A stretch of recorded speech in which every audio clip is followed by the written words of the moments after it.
We are walking in along the excitingly named Works Road, past a lot of what can only be described as works, which plug such gap as exists between Baldock and Letchworth, a delineation made concrete by the literally concrete flyover of the A1M heading north, and indeed south.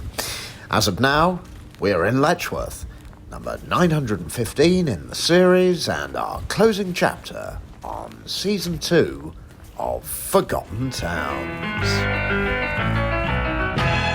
Letchworth Garden City, Hertfordshire, population 34,697, rank number 313.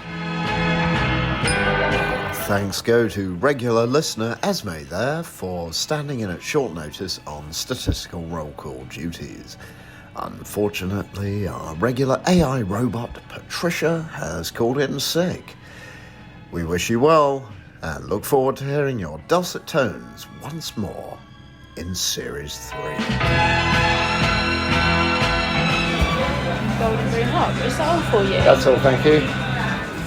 Join us for a pint of mild in the Garden City Brewery, which brings a bit of continental cafe culture to the streets of North Hertfordshire without obliging you to drink generic Kronenberg or Moretti-style nonsense from a tulip-shaped glass.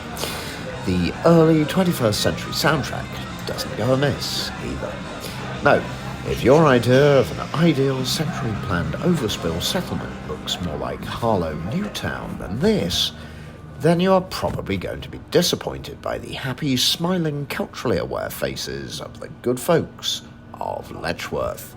And as if being the country's first garden city were not enough, it is also home to Solarshot Circus, which has reasonable claim to being the UK's first roundabout, even if it receives a bloody nose from the Place de l'Étoile Paris in international competition, and a bit of sneaky backchat from the circus in Bath, which may not even have recognised a regulated circular traffic flow solution, even if it had walked up to it in a powdered wig and offered it a pinch of snuff.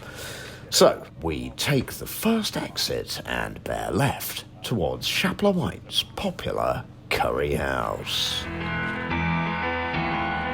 Still dwelling on Letchworth's multicultural importance, we pause to recognise the transcendent role of a Saturday night trip to the curry house, and we also commend the aligned juxtaposition of friendly boozers and eateries within a short distance of the railway station.